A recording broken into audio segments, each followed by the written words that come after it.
Recently, we've had quite a few hurricanes, we've had some forest fires, we've had some strong storms that have come through America, and it really gives you a cause to really think about whether you're financially prepared or prepared in general for these financial things that are happening. First off, whenever you're faced with some type of disaster, don't be scared, don't panic. And one of the main reasons people panic is because they're not prepared for what may happen. So preparedness is really important. Now, if you're a Navy SEAL or an Army Ranger, then obviously, you're prepared for the physical things that you might have to deal with, but there's also another aspect to think about. Now, recently I was out in Colorado and there was lots of forest fires out there, and in the area that we were, the forest fires were coming up to the residents and saying, you have 30 minutes. This is an evacuation notice. You've got 30 minutes to get everything that you need to get taken care of and get out of here because this forest fire is heading this way and they're moving fast. So you really start to think at that, in 30 minutes, what do you need to do? Your first thought is not going to be your financial papers. It's going to be the health, security of your family and some momentums and pictures and things that you have.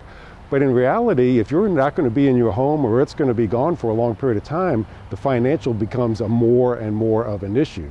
So one of the things that you might consider, just so that you are prepared, and again, people panic because they're not prepared, is to really think about from a financial standpoint what you can do. Now, one of the things I do myself is I have a book that I have copies of everything from my insurance papers, my investment statements, my checking accounts. They're all in a very secure place.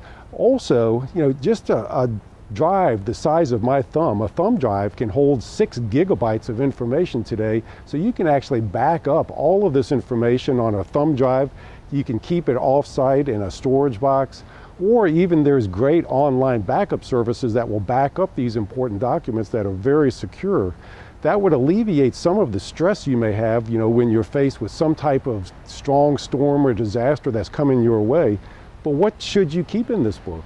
Things like backups of your birth certificate, your marriage certificates, copies of driver's license, investment statements, copies of estate documents, beneficiary information, credit card statements, and checking accounts.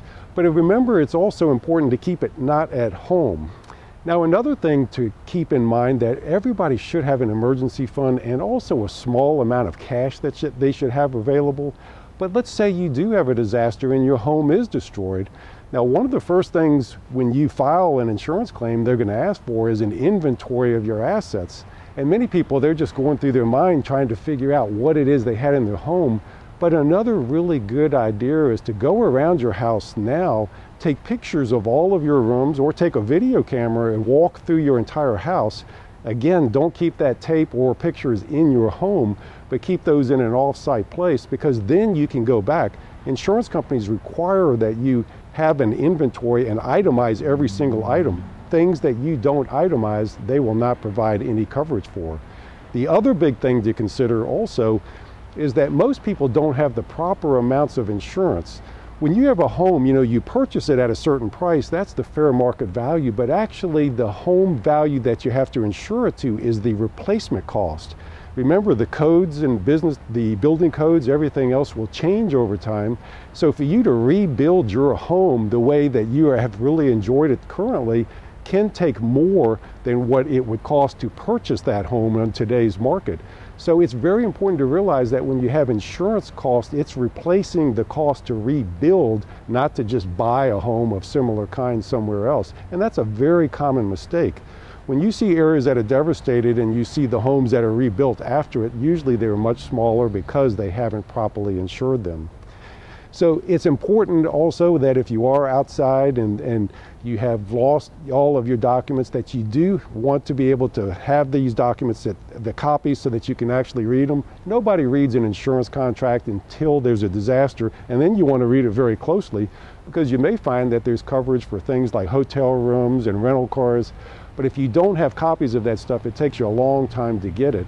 But it is important to back up all this stuff, not to mention that it's good to have copies of all these statements like the ATMs.